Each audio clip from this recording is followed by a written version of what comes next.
ঈদ উল ফিতরের তাকবীর হচ্ছে শাওয়ালের চাঁদ দেখার পর থেকে মুসল্লায় যাওয়ার আগ পর্যন্ত। এবং এই তাকবীরের ব্যাপারে সূরাতুল বাকারায় আল্লাহ তাআলা ইরশাদ করছেন, যে আয়াতটি দিয়ে আমি আমার কথা আজকে শুরু করেছি সেটা হচ্ছে ওয়ালিতুকাব্বিরুল্লাহ ওয়ালিতুকমিলুল ইদ্দাতা ওয়ালিতুকাব্বিরুল্লাহ আলা মা হাদাকুম ওয়া লাআল্লাকুম তাশকুরুন। অর্থাৎ প্রথমে তোমরা ওয়ালিতুকমিলুল ইদ্দা, তোমরা ইদ্দত পূরণ করবে, অর্থাৎ সিয়ামের যে পূর্ণ সময় 29 দিন বা 30 দিনের যে সিয়াম, এটা শেষ করবে। করার পরে ওয়ালিতুকাব্বিরুল্লাহ, তোমরা আল্লাহর বড়ত্বের ঘোষণা দিবে।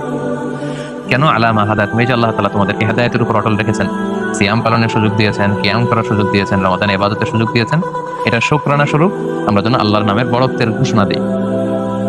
আমরা আরব বিশ্বে প্রথমে 3 বার আল্লাহু আকবার, এরপর লা ইলাহা ইল্লাল্লাহ, এরপর আল্লাহু আকবার ওয়া লিল্লাহিল হামদ, এভাবে আমরা তাকবীর পড়ে থাকি। আরব বিশ্বে পড়েছি, মালয়েশিয়াতে এভাবে পড়ে, বাংলাদেশে 2 বার আল্লাহু আকবার, তারপর লা ইলাহা ইল্লাল্লাহ, আবার 2 বার আল্লাহু আকবার, তারপর ওয়া লিল্লাহিল হামদ। এগুলো সবগুলোই সহিহ হাদিস দ্বারা প্রমাণিত। আপনারা যে কোনো একটা তাকবীরের বাক্য পড়ার মধ্য দিয়ে আপনারা তাকবীর দিতে পারেন। মালয়েশিয়াতে এইভাবে তাকবীর পড়ে আল্লাহু আকবার আল্লাহু আকবার আল্লাহু আকবার লা ইলাহা ইল্লাল্লাহু আল্লাহু আকবার আল্লাহু আকবার ওয়া লিল্লাহিল হামদ। খুব চমৎকার একটা মেলোডিতে তারা ঈদের সালাতের আগে ইমাম মুয়াজ্জিনরা সবাই মিলে পড়ে, পাশাপাশি মুসল্লিরাও সবাই পড়ে। খুব চমৎকার একটা ইবাদতের ভাব গাম্ভীর্যময় পরিবেশের মধ্যে তারা ঈদ সেলিব্রেট করে। এই তাকবীরটা যেন আজকে মাগরিবের সালাতের পর থেকে আমরা শাওয়ালের চাঁদ দেখার পরপরই যেন আমরা দিই। ঈদের সালাতের ক্ষেত্রে ঈদের দিন সকালবেলা গোসল করা হচ্ছে মুস্তাহাব। রাসূল সাল্লাল্লাহু আলাইহি ওয়াসাল্লাম গোসল করেছেন ঈদের দিন, এটা হাদিসে পাওয়া যায় না। তবে সালফে সালেহিনের পরবর্তী তাবিঈন তাবিঈরা ওনারা অনেকে এটা নিজেরা এটা প্র্যাকটিস করতেন, ওনারা গোসল করতেন। জুমার দিন গোসল করা সুন্নাহ এবং ঈদের দিন গোসল করা এটা উত্তম। যদি আপনি গোসল করে ঈদের সালাতে অংশগ্রহণ করেন সেটা সুন্দর, এবং আমরা এটাতে অভ্যস্ত। মোটামুটি আমরা সবাই গোসল করি, তারপর ঈদের সালাতে যাই। তারপর লুবসু আহসানি সিয়াব, সুন্দর জামা কাপড় পরা। নতুন জামা যদি থাকে তাহলে সেটা ভালো, আর নতুন জামা যদি না থাকে তাহলে আগের যে জামাগুলো আছে সেগুলোই আমরা ধুয়ে আয়রন করে সুন্দর একটা পোশাক পরে আমরা ঈদের সালাতে যাবো ইনশাআল্লাহ। ঈদের দিন পারফিউম দেয়া সুন্নাহ, আতর দেয়া সুন্নাহ। আল্লাহ রাসূল সাল্লাল্লাহু আলাইহি ওয়াসাল্লাম সবসময় আতর ব্যবহার করতেন, আমরা জানি। এবং তিনি বলতেন যে আরবাউন মিন সুনানিল মুরসালিন, 4টা সুন্নাত আছে যেগুলো সব নবীদের মধ্যে পাওয়া যায়। এর মধ্যে একটা হচ্ছে আল উতুর, এই আতর ব্যবহার করা, সুগন্ধি ব্যবহার করা। আল্লাহ রাসূল সাল্লাল্লাহু আলাইহি ওয়াসাল্লাম হাতের এইখানে সুগন্ধি ব্যবহার করতেন, তালুতে। ফলে যার সাথে মুসাফা করতেন তাতে সবার সাথে বিষ্ণু নবী সাল্লাল্লাহু আলাইহি ওয়াসাল্লামের ব্যবহার করা হাতের সুগন্ধি চলে যেত। তিনি কপাল সিটি করে মাঝখানে আতর ঢেলে দিতেন। সাহাবারা বলতেন যে আতর বেয়ে বেয়ে পড়ছে, আমরা দেখতাম। তিনি যেখানে সিজদা দিতেন সেখানে আতরের ঘাম লেগে থাকতো। রাসূল সাল্লাল্লাহু আলাইহি ওয়াসাল্লাম সুগন্ধি ব্যবহার করতেন, আমরা ঈদগাহে যাওয়ার আগে সুগন্ধি ব্যবহার করতাম। এরপর ঈদ উল ফিতরের সালাতে যাওয়ার আগে, ঈদগাহে যাওয়ার আগে মিষ্টি মুখ করে যাওয়া সুন্নাত। আল্লাহর হাবিব সাল্লাল্লাহু আলাইহি ওয়াসাল্লাম খেজুর খেয়ে যেতেন, বেজোড় সংখ্যক 1, 3, 5, 7 এরকম। তিনি খেজুর খেয়ে তারপরে ঈদগাহে যেতেন। আর ঈদ উল আজহার দিন রাসূল সাল্লাল্লাহু আলাইহি ওয়াসাল্লাম ঈদগাহে যাওয়ার আগে, সালাতের আগে কিছু খেতেন না, বরং ঈদের সালাতের পরপরই তিনি কুরবানি করতেন, এবং কুরবানির গোশত দিয়ে তিনি সেদিন ওনার প্রথম খাবারটা, ফুডটা বা মিলটা তিনি নিতেন। ঈদগাহে যারা যাব, আপনারা খেজুর যদি বাসায় থাকে 1, 3, 5, 7 বেজোড় সংখ্যক খেজুর খেয়ে ঈদগাহে আপনারা যেতে পারেন। খেজুর না থাকলে পায়েস, ফিন্নি, যে কোনো ধরনের মিষ্টান্ন আমরা খেয়ে তারপরে ঈদগাহে যাব। ঈদের সালাতের ক্ষেত্রে আরেকটা সুন্নাহ হচ্ছে এক পথ দিয়ে যাওয়া, আরেক পথ দিয়ে ফিরে আসা, ইফ পসিবল, যদি এটার সম্ভাবনা, সুযোগ যদি থাকে।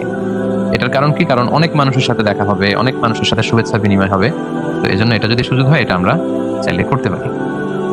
এরপর ঈদের দিন আল্লাহ রাসূল সাল্লাল্লাহু আলাইহি ওয়াসাল্লাম বাসার সবাইকে একসাথে মিলে ঈদগাহে যেতে উৎসাহিত করেছেন। ছোট বাচ্চা, স্ত্রীরা, এমনকি মেনস্ট্রুয়েশনাল পিরিয়ড চলছে যে বোনদের, তাদেরকেও যেন ঈদগাহে নিয়ে যাওয়া হয় তিনি কমান্ড করেছেন। এর কারণ কি? কারণ এটা হচ্ছে আমাদের একটা ফেস্টিভ্যাল, একটা রিলিজিয়াস ফেস্টিভ্যাল। এটা আমাদের the biggest festival of Muslim community. So আমরা ঈদ উৎসব করবো, আমাদের বোনেরা, আমাদের বাচ্চারা ঘরে থাকবে এমনটা না, সবাই মিলে যেন আমরা ঈদগাহে যাই।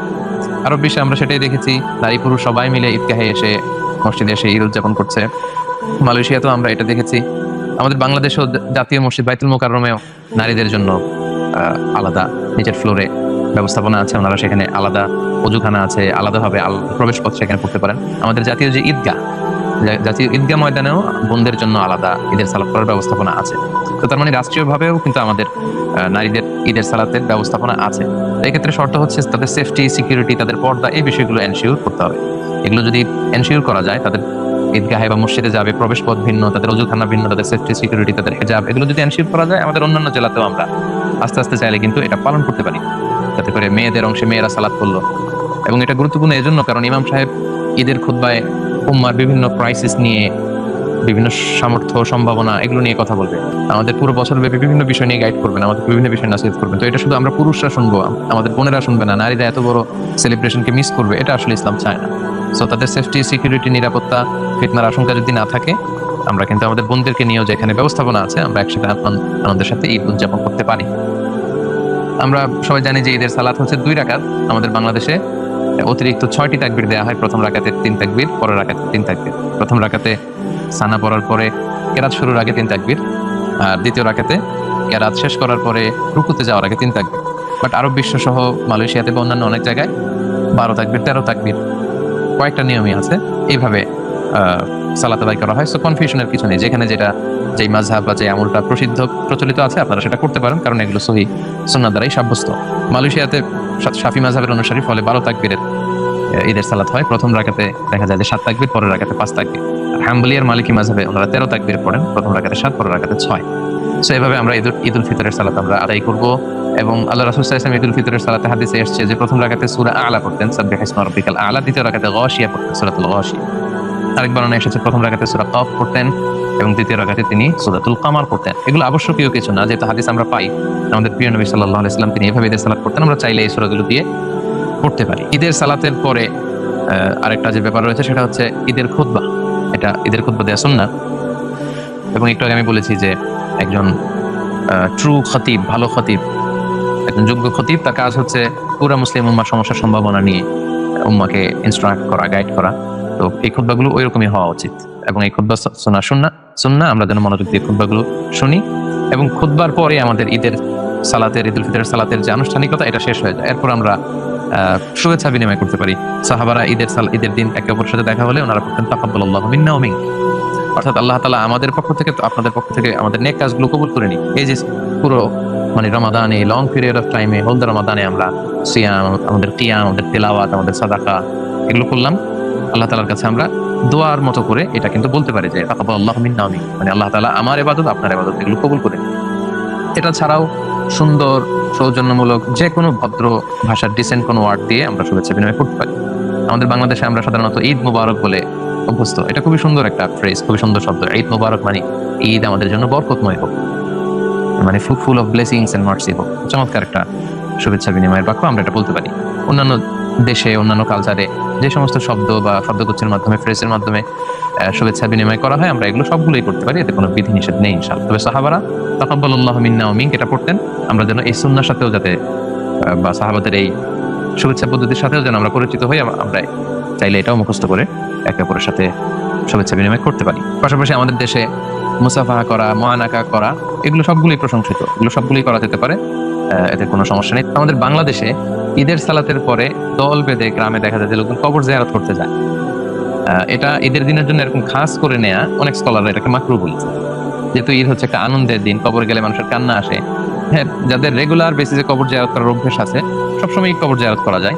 কবর জিয়ারত করা সুন্নাহ, কবর জিয়ারত করা এটা একটা ইবাদত, এবং ইবাদত হতে হবে শরীয়তের দেখানো পন্থায়। সো ঈদের দিনের জন্য খাস মনে করা, এরকম মনে করে এটা করা উচিত নয়, এটাকে অনেকে মাকরুহ বলেছেন। আর কারো যদি আদাত, অভ্যাস থাকে যে প্রতিদিনই তিনি তার মায়ের কবরের সামনে যে জিয়ারত করেন, তাহলে সেটা তিনি করতে পারেন ইনশাআল্লাহ। তাহলে সম্মানিত শুধু এভাবে কোরআন এবং সুন্নাহর আলোকে এই যে পয়েন্টসগুলো আপনাদের সামনে আমি উল্লেখ করলাম, এগুলোর মাধ্যমে কিন্তু এগুলো ফলো করে কিন্তু আমরা চমৎকারভাবে আমাদের ঈদুল ফিতর আমরা সেলিব্রেট করতে পারি। এবং আমি বলেছি যে ঈদের দিন রোজা রাখা হারাম।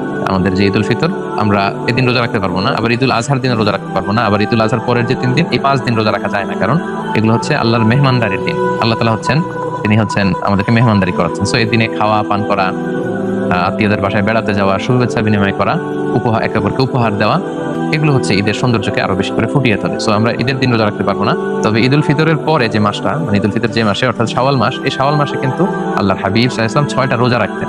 সো যেহেতু এটা কানেক্টেড, এজন্য আমি একটু করে বলে রাখি। আবু আইয়ুব আনসারী রাদিয়াল্লাহু তাআলা আনহু বর্ণনা এসেছে যে আল্লাহর হাবিব সাল্লাল্লাহু আলাইহি ওয়াসাল্লাম বলেছেন, মান সামা রমাদানা সুম্মা আতবাআহু সিত্তান মিন শাওয়ালিন কানা কাসিয়ামিদ দাহর। যে ব্যক্তি রমাদানের সিয়াম পালন করলো, এরপর শাওয়াল মাসে আবার 6টা রোজা রাখলো, সেজন্য সারা বছর ব্যাপী রোজা রাখলো। সুবহানাল্লাহ, অনেক বড় একটা সুযোগ আমাদের। রমাদান রোজা রেখে কেউ শাওয়ালের 6 রোজা রাখলে, সারা বছর রোজা রাখলে যে সওয়াব, সে পরিমাণ সওয়াব, রিওয়ার্ড আল্লাহ তাআলা তার আমলনামায় দিয়ে দিবেন। এই শাওয়ালের 6 রোজা আপনি ঈদের পরের দিন থেকে শুরু করে টানা একসাথেও 6টা রাখতে পারেন, ভেঙেও রাখতে পারেন। পুরো শাওয়াল মাসের মধ্যে 6টা রাখতে পারলেই এই শাওয়ালের নফল 6 রোজার এ সওয়াব কিন্তু আমরা হাসিল করতে পারি।